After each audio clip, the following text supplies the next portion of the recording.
I can tell time and write time to the nearest 5 minutes using analog and digital clocks.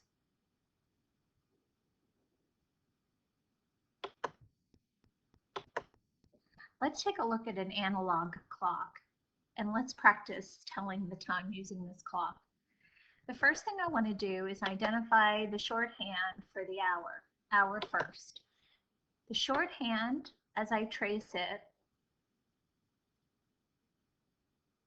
all the way through, I can see that it is past the 4 o'clock hour and not yet to the 5 o'clock hour.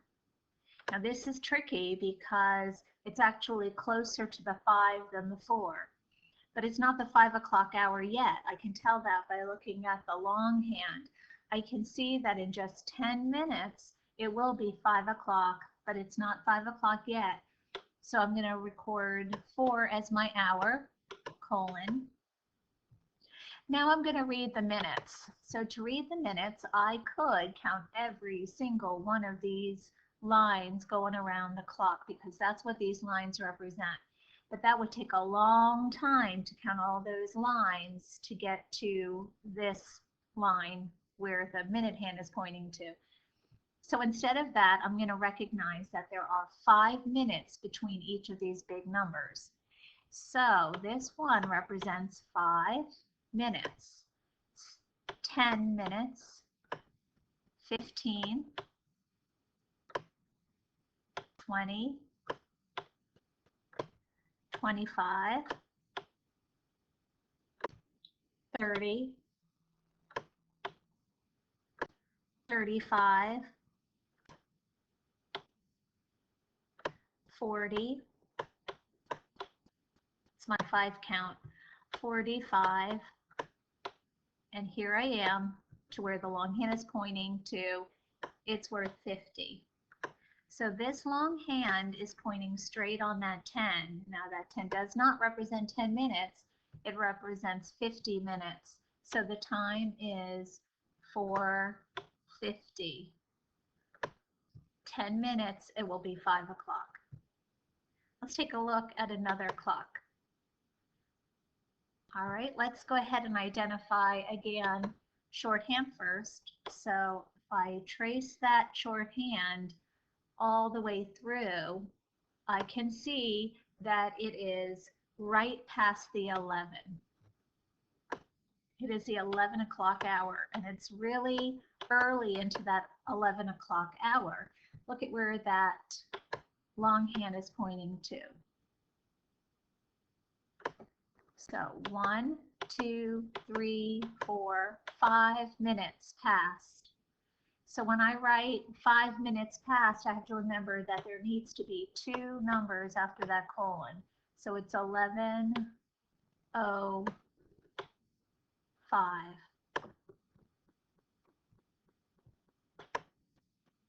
How would you read this one? What hand do I start with? You think about that? Yes, we start with the shorthand first. And I'm going to trace it all the way through so I can really see where it is. So it is between the 6 and the 7.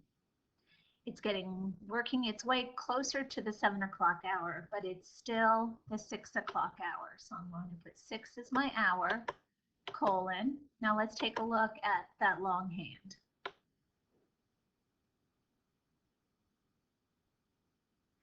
All right, it's pointing to this line beside the 5.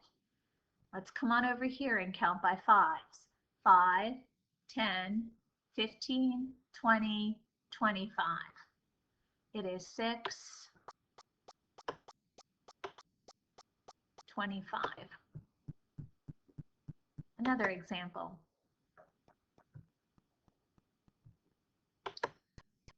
All right, take a look at this hour hand here, boys and girls. Short first, right? And the hours are represented by the big numbers. So what would you say the hour is? It's between the 3 and the 4 It's getting closer to the 4, but it's not there yet. It's still the 3 o'clock hour, isn't it? All right, let's go to our minute hand. And this we see is pointing directly to the 8. So we have to count by 5s around the clock to see how many minutes that is, so we don't have to count every single little line.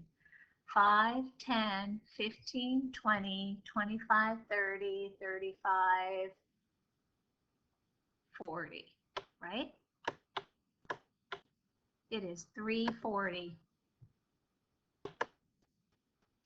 All right, now this one is going to be a little tricky.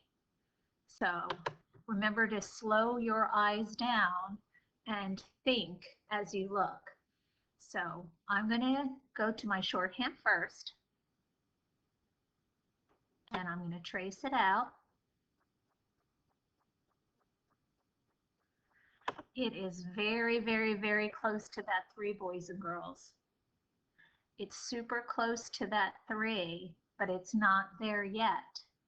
It is still the 2 o'clock hour. And the reason I know that is because if I look over here at the minute hand, I see the minute hand is only 5 minutes away from the next hour, which will be 3, but it's not 3 yet.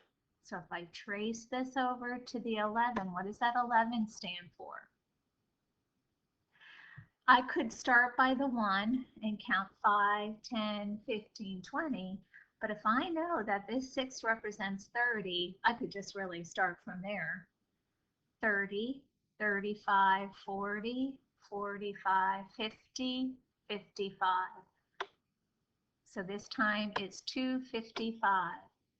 Remember to slow your eyes down when you have your long minute hand on this last quarter hour. It can be tricky to tell what hour it is. All right. Good luck practicing telling time.